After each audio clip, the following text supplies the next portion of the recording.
Menurut Bapak Ibu semuanya nih, kira-kira mitos atau fakta 70% biaya itu habis untuk pupuk dan juga pestisida. Bener apa enggak kira-kira nih? Coba jawab dalam hati, bener nggak kira-kira 70% biaya kita itu pada dasarnya habis untuk pupuk dan juga pestisida? Bahkan tadi yang dikatakan oleh Profesor Higa tadi juga disebutkan bahwa biaya terbesar yang dikeluarkan orang di dunia ini adalah untuk pengobatan, ya enggak? Sama juga dengan tanaman loh, biaya terbesar yang kita keluarkan dalam usaha budidaya tanaman itu lebih banyak pada pupuk dan juga pengendalian hama dan juga penyakit. Maka dari itu pada kesempatan kali ini saya pengen sharing bagaimana sih menciptakan tanaman kita yang subur tanpa perlu capek-capek dan juga tanpa perlu boros-boros biaya dengan memanfaatkan satu teknologi namanya mikroorganisme. Nah, Bapak Ibu semuanya, kenapa sih kita harus mengenal yang namanya mikroorganisme? Karena begini Bapak Ibu semuanya, setiap hari kita selalu berinteraksi dengan mikroorganisme, bahkan apa yang kita makan juga pada dasarnya terkadang juga merupakan hasil dari proses fermentasi yang melibatkan oleh mikroorganisme. Makan tape, mikroorganisme, makan tempe, mikroorganisme, ya enggak? Nah, dan semua setiap harinya kita selalu bersentuhan dengan mikroorganisme. Tetapi di sini mikroorganisme itu kita bagi, ada yang bermanfaat untuk kita dan itu kita sebut dengan istilah efektif ya Bapak Ibu semuanya. Kemudian yang bisa dibilang musuh dari kita atau yang mengeluarkan isi kantong kita, nah itu disebut dengan patogen ya Bapak Ibu semuanya. Jadi sekali lagi, kalau yang bermanfaat itu disebut dengan efektif, kemudian yang mengeluarkan sesuatu dari kantong kita itu disebut dengan patogen begitu. Jadi Bapak Ibu semuanya, sesuai yang saya alami bahwa peran dari mikroorganisme pada bidang pertanian itu ada tiga, yaitu bermanfaat sebagai biofertilizer, artinya dia itu bisa menyediakan unsur hara bagi tanaman kita dan memberikan nutrisi yang luar biasa untuk pertumbuhan dan juga produksinya. Kemudian juga peran dari mikroorganisme itu juga dapat menstimulasi dari pertumbuhan tanaman kita, artinya bahasa keren itu ngerangsang gitu kan pertumbuhan dari tanaman kita. Dan yang terakhir adalah bioprotektan, yaitu dapat memproteksi dari tanaman kita dari resiko atau patogen penyebab penyakit. Terkait dengan bioprotektan ini ya Bapak Ibu semuanya, saya sering menganalogikan begini. Misal di depan Anda ya Bapak Ibu semuanya ada 20 buah kursi misalnya. Kemudian seandainya satu orang duduk, dua orang duduk, tiga orang duduk, semua duduk, pada akhirnya 20 kursi tersebut terduduki semua. Kira-kira yang lain bisa duduk nggak? Ya enggak kan? Karena apa? Karena tempatnya sudah penuh, ya enggak? Nah, begitu juga dengan keberadaan mikroorganisme pada bagian perakaran tanaman. Kalau semuanya sudah diduduki oleh efektif, begitu, semua diduduki atau sudah dikuasai oleh mikroorganisme yang bermanfaat, maka dia nanti akan memproteksi supaya apa? Supaya patogen tidak akan berkembang pada bagian perakaran tanaman kita. Maka dari itu, dengan kita memperbanyak dan rutin memberikan mikroorganisme tersebut yang baik tersebut, maka otomatis tanaman kita bakal lebih terlindungi dan perkembangan dari mikroorganisme yang bersifat patogen dapat lebih ditekan.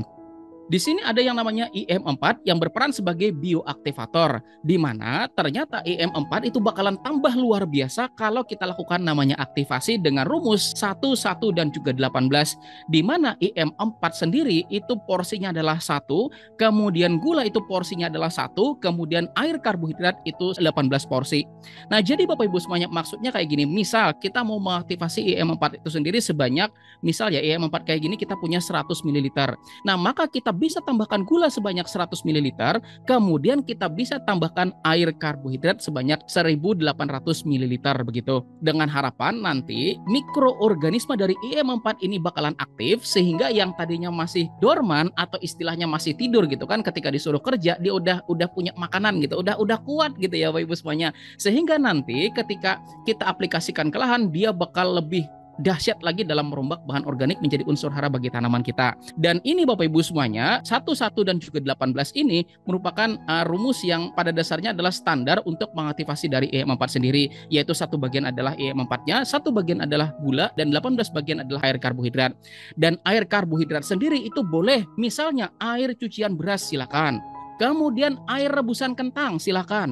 Kemudian air rebusan jagung silakan. Ya siapa tahu misalnya di antara sahabat tani misalnya habis panen jagung begitu kan. Kemudian lagi rebus-rebusan nih barang tetangga selamatan misalnya. Nah, airnya tuh jangan dibuang ya Bapak Ibu, tapi manfaatkan sebagai media untuk perkembangan dari mikroorganisme IM4 supaya tambah Aktif. Nah, silakan. Jadi air karbohidrat itu jangan disia-siakan, tapi gunakan untuk sesuatu yang bermanfaat. Lalu mungkin di antara Bapak Ibu semuanya di sini kan, bagaimana kalau seandainya saya nggak lagi pakai air cucian beras? Gimana kalau seandainya saya nggak lagi rebus-rebusan kentang, nggak lagi rebus-rebusan jagung, nggak lagi rebus-rebusan singkong misalnya? Maka ini alternatif yang bisa Bapak Ibu semuanya lakukan untuk mengaktifasi IM4 sendiri, yaitu pertama, IM4-nya sebanyak satu bagian atau satu porsi, kemudian gula sebanyak satu bagian atau satu porsi juga, kemudian karbohidrat sebanyak satu bagian atau satu porsi juga, dan air biasa sebanyak 18 bagian atau 18 porsi juga. Jadi misalnya kalau kita mau mengaktifasi IM4 ini sebanyak 100 ml, maka kita bisa siapkan 100 ml IM4-nya, kemudian 100 ml molase atau juga gula, nah kemudian 100 gram sumber karbohidratnya, bisa itu kentang, kemudian nasi, singkong, dan lain sebagainya, itu silakan. Yang penting itu sumber karbohidrat, dan air biasanya sebanyak 18 bagian atau 1800 ml. Maka ini hasil dari yang saya coba menggunakan mikroskop saya Olympus BX53, dan boleh kita lihat ya Bapak Ibu semuanya, ini hasil dari pengujian saya ketika IM4 belum teraktivasi dengan 100 ml per 1,8 liter air, dan seperti ini kondisi dari mikroorganismenya. Nah, bisa dilihat ya Bapak Ibu semuanya. Jadi kondisi mikroorganismenya itu bisa dibilang masih dorman, belum terlalu aktif banget begitu. Nah, karena memang pada dasarnya kondisi seperti ini ya memang masih dorman begitu. Tapi Bapak Ibu semuanya, ketika kita sudah aktifkan, maka bakal jadi dahsyat luar biasa. Silahkan dilihat bersama. Jadi setelah kita aktivasi dengan menggunakan rumus seperti tadi, dan saya menggunakan rumusnya 1, 1, 1, dan juga 18, di mana satu bagian IM4-nya, satu bagian adalah gula atau molase, satu bagian adalah sumber karbohidratnya, dan 18 bagian adalah airnya, maka IM4 yang tadinya belum aktif, maka jadi aktif seperti ini Bapak Ibu semuanya, luar biasa. Dan mohon maaf ini goyang-goyang ya, waktu itu waktu saya mengamati ini, tiba-tiba saya naruh kipas angin di meja saya, jadi agak-agak bergetar begitu. Nah, dan ini luar biasa dan banyak banget Bapak Ibu semuanya. Dan bayangkan dengan segini banyak mikroorganisme, saya yakin bahwa yang namanya bahan organik itu bakal dapat dengan mudah dan dapat dengan cepat kita rombak, sehingga jadi nutrisi dan unsur hara bagi tanaman kita. Mantap. Lalu potensi pemanfaatan dari IM4 sendiri, yaitu pertama, silahkan Bapak Ibu semuanya bisa pergunakan mikroorganisme yang ada pada IM4 ini untuk pembuatan bokasi cair. Bokasi cair itu pupuk yang memang bentuknya adalah cairan. Kemudian juga silakan manfaatkan juga dalam pembuatan bokasi padat, artinya pupuk organik padat.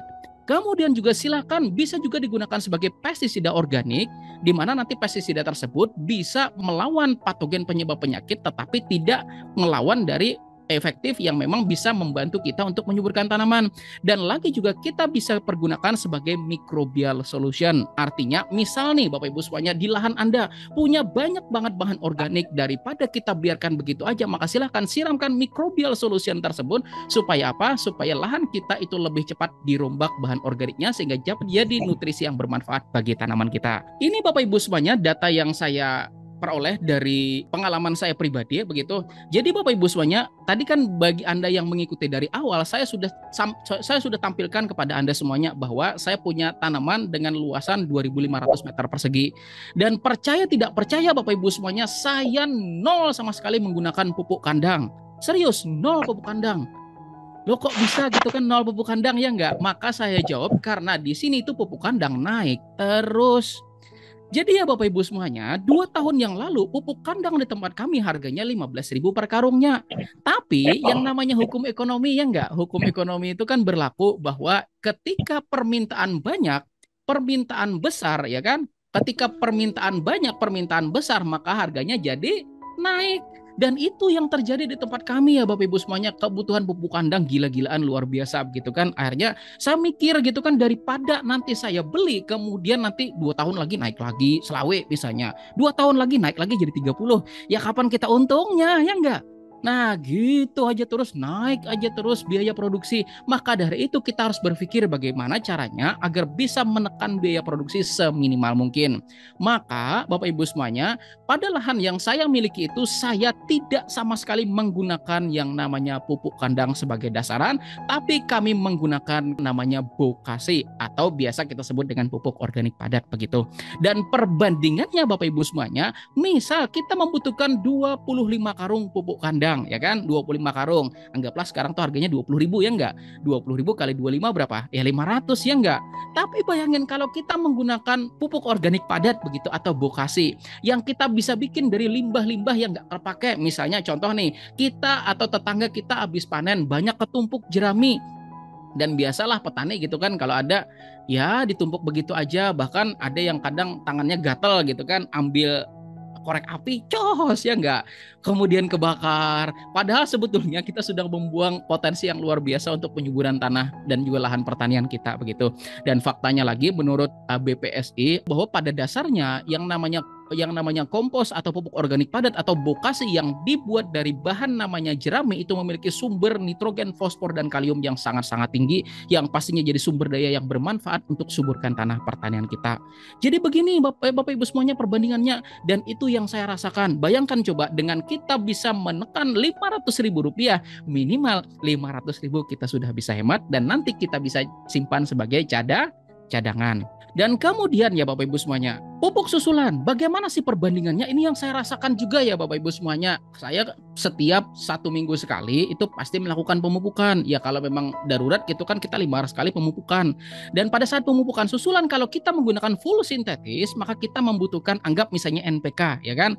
NPK harganya 17,5 deh misalnya. 17,5 kan kalau misal kali 4 itu kan harganya 70.000 ya kan. Dan memang faktanya kalau memang kita menggunakan full sintetis begitu, NPK kebutuhannya 4 kilo sekali kita pengocoran. Kalau kita menggunakan semi organik, maka kebutuhan NPK tersebut bisa kita kurangi sebanyak 50%-nya.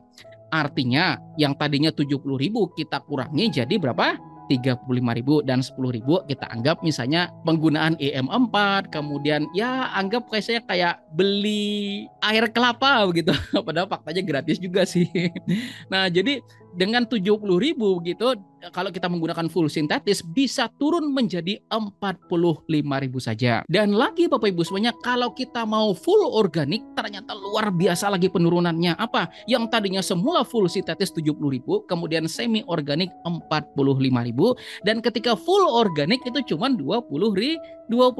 Buat ngapain coba? Ini sebagian misalnya contoh kita EM4 deh misalnya, EM4 ini habis anggapan misalnya habisnya tuh 100 mili misalnya, di tempat kami harganya 25 misalnya kan 2.500 ya Bapak Ibu semuanya. Kemudian air kelapa deh, anggap air kelapa misalnya kita beli gitu kan, harganya tuh anggap 1.500 misalnya. Maka 1.500 kalau kita keperluan 10 liter ya Bapak Ibu semuanya, berarti kan 15.000 nih ceritanya. Dan lain sebagainya lagi, kita cuma butuh Rp20.000 aja, maka kita bisa menyuburkan tanaman kita tanpa perlu boros-boros biaya. Lalu mungkin Anda bertanya nanti strateginya bagaimana, insya Allah nanti setelah ini ya. Lalu pertanyaan dari subscriber saya, seberapa besar sih kira-kira perbedaan hasil tanamnya antara pupuk kandang dan juga pupuk kompos atau pupuk organik padat, ya enggak Bapak Ibu semuanya? Nah jadi perbandingannya, kalau kita menggunakan pada dasarnya penggunaan pupuk kandang dibandingkan dengan pupuk kompos atau pupuk organik padat atau bokasi padat ya Bapak Ibu semuanya, kalau dari segi produksi dan juga produktivitas mungkin bisa dibilang tidak jauh beda. Tetapi perbedaannya adalah pada penyakit yang ditimbulkan. Faktanya Bapak Ibu semuanya, ini yang sering saya temui ke petani-petani saya begitu, terutama di Semayan ya Bapak Ibu semuanya. Nah, persemayan itu paling banyak kena penyakit itu gara-gara penggunaan pupuk kandang yang tidak tepat. Sebagai contoh nih, ada pupuk kandang misalnya kan habis cos baru keluar, habis dipakai ya mati tanaman nih Bapak Ibu semuanya, hati-hati ya. Nah, jadi pupuk kandang kalau misalnya tidak tepat penggunaannya, maka justru bisa membuat tanaman berefek sebaliknya. Artinya hati-hati begitu kan. Kalau dari segi produksi dan produktivitas mungkin tidak terlalu beda, tetapi ketika pengendalian penyakit itu pasti bakalan berbeda banget. Anda coba aja aplikasikan misalnya tanaman. Anggaplah misalnya Anda punya lahan misalnya 1.000 meter deh misalnya. Kita coba deh ambil perbandingan 500 meter di sini penggunaan pupuk kandang, kemudian 500 meter di sini penggunaan kompos. Coba aja deh nanti di mana ternyata pada saat kita menggunakan pupuk pupuk yang terbuat dari kompos atau pupuk organik padat atau bisa dibilang mutasi padat, ternyata biaya produksi lebih turun. Kenapa? Karena resiko penyakit lebih minim dibandingkan dengan kita menggunakan pupuk kandang. Ini pengalaman saya pribadi ya Bapak Ibu semuanya. Artinya di sini potensi yang luar biasa kalau kita memanfaatkan mikroorganisme bermanfaat untuk jadi nutrisi bagi tanaman. Selanjutnya, setelah kita membahas tentang penggunaan bokasi padat atau pupuk organik padat, begitu sekarang kita membahas yaitu bokasi cair atau pupuk organik cair, di mana itu gampang banget ya Bapak Ibu semuanya, yaitu IM4 yang seperti ini yang sudah aktif, kita tambahkan dengan bahan organik yang sudah dihaluskan plus pengencer, maka jadilah pupuk organik cair. Jadi kayak gitu aja prinsipnya Bapak Ibu semuanya. Jadi rumusnya dalam pembuatan bokasi cair itu cuma 3. Ada IM4 aktif, ada bahan organik halus, ada pengencer, jadi insya Allah jadi. Nah, jadi kayak gini Bapak Ibu semuanya. Sebelum kita ingin membuat pupuk organik cair atau bokasi cair, kita ketahui dulu tujuannya apa. Terkadang ya Bapak Ibu semuanya, orang membuat pupuk organik cair, orang membuat bokasi cair begitu dengan memanfaatkan mikroorganisme. Kadang nggak punya tujuan, akhirnya asal bikin. Pernah nggak kejadian misalnya ada tanaman labu misalnya deh, ada tanaman labu itu daunnya gede banget, pokoknya luar biasa hijau banget, tapi pada saat berbuah buahnya kecil. Ada. Nah, penyebabnya ternyata over nitrogen. Pupuk yang dibuat itu ternyata kebanyakan nitrogen begitu kan. Maka dari itu dalam pembuatan pupuk menggunakan mikroorganisme dengan cara organik, maka Bapak Ibu semuanya harus tentukan dulu tujuannya itu apa. Nah, kalau tujuannya untuk fase vegetatif, maka sesuaikan. Kalau tujuannya untuk fase generatif, maka sesuaikan. Kalau tujuannya untuk biostimulan, itu juga harus sesuaikan ya Bapak Ibu semuanya. Dan kalau tujuannya untuk pembenah tanah juga harus sesuaikan. Seperti yang saya contohkan tadi, misalnya ketika tanaman kita fase generatif, otomatis kan tanaman berproduksi. Kita bikin pupuk dengan sumber nitrogen dan juga fosfor yang tinggi. Ya subur, benar subur, gede gitu kan, tapi buahnya kecil. Nah, maka kita sesuaikan, oh tanaman saya ini kan masuk masa generatif, maka saya bikin apa sih kira-kira sumber generatif, misalnya buah-buahan yang udah matang, nah itu mengandung kalium tinggi, maka silakan pergunakan. Artinya semua itu harus dimulai dari akhir, semua harus dimulai dari mana? Dari akhir gitu Bapak Ibu semuanya. Dan saya punya video di channel Penyuluh Pertanian Lapangan di mana ada 23 bahan alternatif dalam membuat pupuk NPK organik. Nah, misalnya Anda mau bikin pupuk dengan kaya unsur nitrogen dan juga fosfor. Maka kalau Anda misalnya nih mau gunakan pupuk yang tinggi kandungan nitrogen fosfor untuk masa vegetatif, maka silakan cari hijauan-hijauan. Gunakan hijauan-hijauan, misal rumput-rumput juga boleh. Daripada misalnya rumput-rumput yang kita siangi di lahan itu dibuang percuma, maka silakan kumpulkan rumput-rumput tersebut, kemudian masukkan ke dalam drum atau kumpulkan dalam wadah begitu, kemudian nanti tinggal kita tambahkan air, kemudian tambahkan IM4 aktif, maka rumput-rumput tersebut nanti nitrogennya itu bakalan larut di dalam air dan siap juga diaplikasikan pada tanaman kita. Bermanfaat kan pada akhirnya. Kemudian lagi kita membutuhkan sumber fosfor yang tinggi misalnya, maka silakan misalnya nih pakai tulang-tulangan misalnya itu boleh juga. Kemudian pakai guano itu juga boleh. Guano itu pupuk organik, pupuk dari kotoran kelelawar gitu Bapak Ibu semuanya. Maka silakan. Kalau misalnya nih pada fase generatif misalnya dan kita membutuhkan sumber kalium yang tinggi, maka silakan cari misalnya buah-buahan yang bahkan nggak kemakan oleh kita, misalnya ada pepaya matang, over matang, makanya misalnya daripada kita buang maka kita gunakan dalam pembuatan baik bokasi padat dan juga bokasi cair. Maka silakan dipakai. Kemudian ada buah naga gitu kan, nggak kepake misalnya. Bahkan nih saya sering lihat bahkan di YouTube begitu kan, ada yang orang jurus kungfu di lahannya. Kenapa jurus kungfu? Katanya harganya terlalu murah ya enggak? Akhirnya semua lahan ditendang segala macam, hasil panen ditendang, dihancur, dirusak segala macam. Padahal kalau memang seandainya kita mau buah-buahan yang memang betul sih harga bukan kita yang menentukan begitu, tapi daripada dibuang, ditendang dan segala macamnya, mending kita petik, kita kumpulkan dalam satu drum, kita fermentasikan menggunakan IM4 aktif, maka nanti pupuk tersebut akan bisa bertahan lama dan bisa kita bergunakan sedikit demi sedikit untuk kebutuhan budidaya kita di masa selanjutnya. Maka silakan ya Bapak Ibu semuanya, jangan dibuang-buang yang seperti itu. Jadi pada intinya semua itu harus ditentukan dari kita tuh mau bikin untuk tujuan apa. Tujuan vegetatif, generatif, stimulasi, atau pembenah tanah. Misal lagi kita mau menstimulasi, kita butuh hormon atau ZPT giberelin.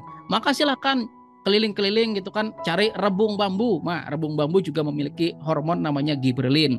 Kemudian juga cari kecambah, itu juga memiliki efek menstimulasi pertumbuhan juga pakai toge. Nah, itu juga bisa gitu kan. Bahkan misalnya nih kita bisa mau memfermentasi bawang merah begitu kan. Bawang merah ketika kita fermentasikan tuh bakal jadi ZPT auksin yang bisa kita pakai buat mempercepat perkecambahan benih. Itu juga silakan dipakai Bapak Ibu semuanya. Intinya semua harus kita sesuaikan dengan tujuan yang mau kita aplikasikan. Dan ingat, rumusnya adalah IM4 aktif, kemudian bahan organik, dan juga ada pengencer. Lalu mungkin Anda bertanya gitu kan, emang kok cuma 3 ini aja Pak? Nggak pakai gula lagi tambahan Pak? Nggak pakai karbohidrat lagi Pak? Nah, ini yang saya temukan juga begitu kan. Karena kita tujuan di sini adalah low input, artinya meminimalkan biaya. Kalau sumber gula dan juga karbohidrat itu sudah tersedia pada IM4 aktif, maka kita nggak perlu beli gula lagi, kita nggak perlu beli karbohidrat lagi. Artinya apa? Minimal lumayan kita nggak pakai gula, ya nggak? Bisa gulanya dipakai buat minum teh, ya nggak? Nah, jadi gitu. Cukup 3 aja loh Bapak Ibu semuanya, simple dan sangat-sangat sederhana, yaitu rumusnya adalah IM4 aktif, ada bahan organik, ada pengencer, maka jadilah bokasi cair. Gampang dan juga sederhana. Dan ingat, prinsip dari pembuatan pupuk menggunakan starter bioaktivator atau mikroorganisme itu prinsipnya adalah TOTE, test, operate, test, dan juga exit. Maksudnya seperti ini. Kalau kita bikin pupuk organik cair atau bokasi cair begitu, kemudian kita selesai proses fermentasinya, anggap misalnya 3 minggu, maka kita harus coba dulu, jangan langsung aplikasikan ke semua tanaman, tapi coba dulu misalnya 2, 3, atau 5 tanaman. Sehingga nanti ketika misalnya kita sudah aplikasikan 2, 3, atau 5 tanaman tersebut, 5 hari kemudian kita ketemu hasil, maka hasil tersebut yang jadi gambaran kita, oh misalnya nih, oh belum terlalu subur misalnya, oh belum terlalu perbaikan, berarti dosisnya kurang ya Bapak Ibu semuanya, maka dosisnya silakan ditingkatkan. Kalau misalnya ternyata dari 2, 3, atau 5 tanaman tersebut ternyata menunjukkan hal yang lebih positif, artinya ini udah bener nih, maka silakan dosis tersebut atau pupuk tersebut silakan aplikasikan pada semua tanaman Anda. Mantap? Ingat, semua itu harus kita uji coba skala kecil terlebih dahulu sebelum kita mengaplikasikan pada skala yang lebih besar. Jadi prinsip tersebut saya kenal dari ilmu NLP, namanya TOTE atau test, operate, test, exit. Artinya semua itu harus kita coba dalam skala kecil terlebih dahulu. Kalau bagus maka silakan aplikasikan pada semua tanaman. Dan pada dasarnya kan kalau kita mau lebih ilmiah lagi begitu kan, berarti kan harus ada alat ukur, ya nggak Bapak Ibu semuanya. Maka ini yang saya coba juga dan saya terapkan juga, kita menggunakan namanya TDS meter seperti ini. Dan TDS ini merupakan singkatan dari Total Dissolved Solids, artinya kandungan mineral yang terlarut di dalam suatu larutan begitu kan. Jadi Bapak Ibu semuanya, pada dasarnya kan yang namanya mineral-mineral yang terlarut itu bisa dikatakan unsur hara bagi tanaman. Maka cara mengukurnya begini Bapak Ibu semuanya, ini berdasarkan sumber yang saya rangkum dan juga saya sudah jelaskan di channel Penyuluh Pertanian Lapangan, bahwa pada masa vegetatif untuk tanaman budidaya jenis hortikultura dan tanaman pangan, tanaman pada dasarnya membutuhkan nilai TDS itu sebanyak 350 sampai 500 ppm. Kemudian pada masa pertengahan dan mau peralihan, tanaman membutuhkan 1000 sampai 1200 ppm. Kemudian pada masa generatif berproduksi, tanaman membutuhkan 1500 sampai 2500 ppm. Misalnya Anda bikin bokasi cair, misalnya setelah selesai proses fermentasinya selama 3 minggu, maka dihasilkan pupuk organik dengan nilai misalnya 7000 ppm, ya kan? Sedangkan kita mau ngaplikasikan pada masa vegetatif, misalnya ini kan awal-awal yang seperti ini, misalnya baru tumbuh usia 14 hari misalnya, dan kebutuhan ppm-nya adalah 350 sampai 500 ya Bapak Ibu semuanya.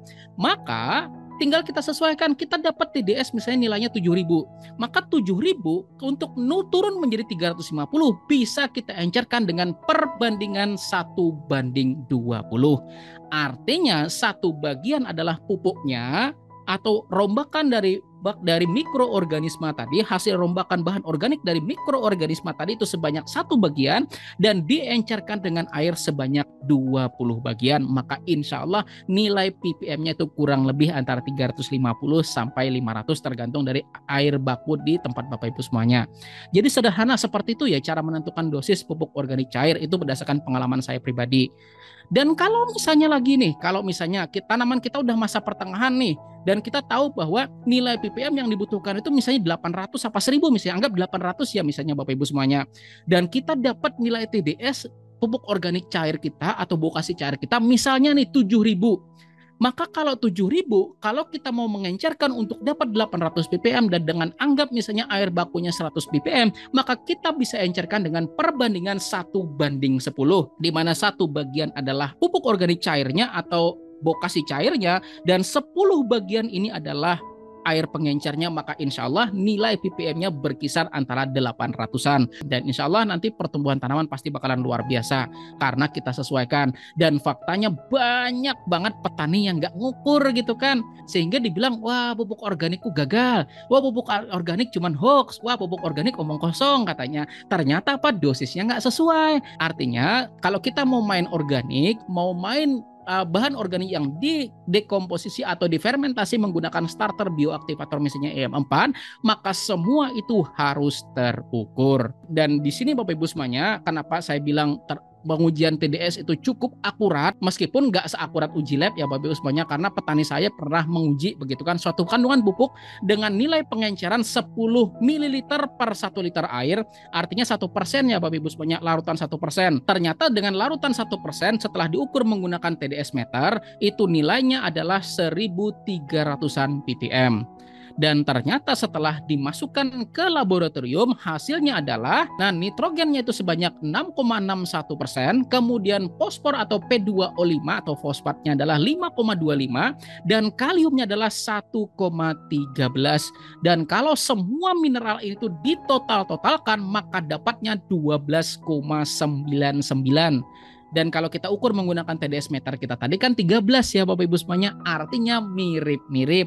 Dengan catatan ya Bapak Ibu semuanya bahwa TDS meter yang Anda gunakan itu sudah terkalibrasi. Dan buat yang bertanya gimana sih tutorial mengkalibrasi, maka silakan tonton video di channel Penyuluh Pertanian Lapangan, itu ada cara mengkalibrasi TDS meter, mantap. Dan ini juga faktor yang mempengaruhi dalam proses fermentasi pupuk, itu ada bahan yang kita gunakan, kemudian ada suhu, ada pH, ada kadar air dan juga nutrisi. Banyak orang yang bertanya begitu kan, berapa lama katanya waktu fermentasi pupuk organikku katanya, berapa lama saya harus memfermentasi, berapa lama sih waktu yang dibutuhkan. Saya bilang saya nggak bisa jawab. Kenapa? Karena yang bisa jawab Anda sendiri. Bayangkan misalnya kalau Anda memfermentasi bahan organik, contoh hijauan atau dedaunan-dedaunan, ya cepat Bapak Ibu. Misalnya paling 2 minggu udah jadi. Tapi bayangin kalau misalnya nih sabut kelapa gitu kan, ya lama. Artinya semua tergantung dari bahan. Kecepatan proses fermentasi atau perombakan bahan organik itu ditentukan dari bahan apa yang kita pergunakan. Dan lagi Bapak Ibu semuanya, suhu juga mempengaruhi. Di mana misalnya kalau suhunya terlalu rendah maka mikrobanya lemas. Jangankan mikroba kita aja nih, kalau misalnya nih suhunya terlalu rendah, lemas nggak? Pengennya tiduran aja ya nggak? Nah jadi gitu ya Bapak Ibu semuanya, kalau suhunya terlalu rendah maka mikrobanya lemas. Ya suhunya kisaran antara 20-30 derajat Celcius sudah pas. Kalau misalnya suhunya terlalu tinggi gimana Pak? Maka suhu tinggi bisa jadi juga bakal berpengaruh bagi kehidupan mikroorganismenya. Jadi hati-hati juga. Kemudian lagi juga pH. Nah, pH juga berpengaruh gitu kan. Terlalu asam juga bakal mempengaruhi, terlalu basah juga bakal mempengaruhi. Ya paling enggak misalnya proses fermentasi itu dilakukan pada pH yang enggak terlalu asam, misalnya di atas 3 begitu. Nah, nanti ketika fermentasi itu selesai, nanti ya bakal berangsur naik, pH-nya akan mendekati netral. Dan kemudian kadar air juga mempengaruhi kecepatan dari proses fermentasi bahan organik ya Bapak Ibu semuanya. Misalnya contoh nih, kita mau bikin bokasi padat, gak ada air gitu kan, dibiarin kering-keringan. Ya lambat, tapi kalau kita udah pegang misalnya, oh ternyata kering, maka siram air lagi, maka itu akan mempercepat proses perombakan bahan organik juga. Jadi perhatikan kadar air itu, usahakan lebih, kalau bahan organik yang mau kita fermentasikan itu lebih lembab. Dan kalau menurut referensi yang saya baca begitu, idealnya untuk pembuatan pupuk organik cair itu biasanya antara 30-40% begitu banyaknya pengencer. Dan kalau misalnya pupuk organik padat atau bokasi, usahakan kalau kita pegang itu masih lembab. Nah itu juga silakan Bapak Ibu semuanya. Dan faktor yang mempengaruhi juga itu nutrisi, karbonnya Bapak Ibu semuanya. Nah itu juga silakan kalau mau mempercepat. Dan kalau rumus kami pembuatan larutan pembenah tanah menggunakan EM4, kami pasti selalu menambahkan jenis namanya biochar atau arang-arangan, bisa arang sekam, bisa arang jerami, bahkan arang orang kebakaran juga silahkan diambil gitu kan. Arang tersebut juga dapat mempercepat proses fermentasi bahan organik. Karena apa? Karena pada dasarnya juga mikroorganisme membutuhkan karbon juga untuk melakukan proses metabolisme dan juga proses fermentasi tersebut. Nah, jadi itu Bapak Ibu semuanya, ada 5 faktor yang mempengaruhi dalam proses fermentasi pupuk, baik itu pupuk organik padat dan juga pupuk organik cair. Maka Bapak Ibu semuanya, silakan buat Anda nanti yang lebih pengen mengetahui lebih jauh bagaimana sih variasi pembuatan pupuk organik untuk masa vegetatif, pupuk masa pertengahan, pupuk masa generatif, maka ada semua tutorialnya ada di channel saya, namanya Penyuluh Pertanian Lapangan. Dan saat ini alhamdulillah channel YouTube saya sudah di-subscribe sebanyak 850.000 subscriber, dan saya terima kasih ke teman-teman semuanya yang sudah subscribe. Dan terakhir dari saya Bapak Ibu semuanya, hati-hati yang namanya hoax. Nah, hoax itu adalah informasi yang tidak berdasar. Jadi hati-hati gitu kan. Ada yang bilang katanya omong kosong penggunaan pupuk organik, aktivasi M4 itu omong kosong katanya, fermentasi itu nggak bermanfaat katanya. Hati-hati ya Bapak Ibu semuanya. Maka tips dari saya itu ada 3 untuk menghindari namanya hoax. Pertama, tanyakan kepada si pemberi informasi, referensinya mana? Kamu ngatakan itu referensinya mana? Buktinya mana? Kalau ternyata cuma omong doang, asbun ya Bapak Ibu semuanya, maka informasi tersebut patut untuk dipertanyakan. Kemudian cara kedua, kalau misalnya nih orangnya udah orang yang nggak yakin gitu kan, nggak bisa memberikan referensinya, nggak bisa memberikan buktinya yang secara nyata gitu kan, apalagi kita tambah dengan kita cari informasi sendiri gitu kan, baik melalui internet, melalui sosial media begitu kan. Informasi ini bener apa enggak sih? Ditambah dengan cara yang ketiga Bapak Ibu semuanya, coba deh tanyakan kepada yang lebih berkompeten. Karena pada prinsipnya malu bertanya sesat di jalan, ya enggak? Artinya Bapak Ibu semuanya, kalau misalnya menerima informasi yang ada keraguan-raguan atau patut untuk dipertanyakan, coba deh cari siapa yang menurut Bapak Ibu semuanya lebih ahli. Ada di tempat Anda orang pertanian, maka silakan. Ada PPL, silakan tanyakan. Ada pengamat hama, maka silakan ditanyakan begitu, sehingga nanti kalau pakar yang sudah menjawab, maka informasi tersebut bakalan lebih valid dan juga dijamin lebih bisa dipertanggungjawabkan kebenarannya. Nah, jadi itu tadi ya semua materi saya bagaimana membuat tanaman subur tanpa perlu boros-boros biaya. Jika ada pertanyaan nanti silakan ke moderator ya Bapak Ibu semuanya. Dari saya terima kasih. Itu yang bisa saya sampaikan. Saya akhiri dengan ucapan wassalamualaikum warahmatullahi wabarakatuh.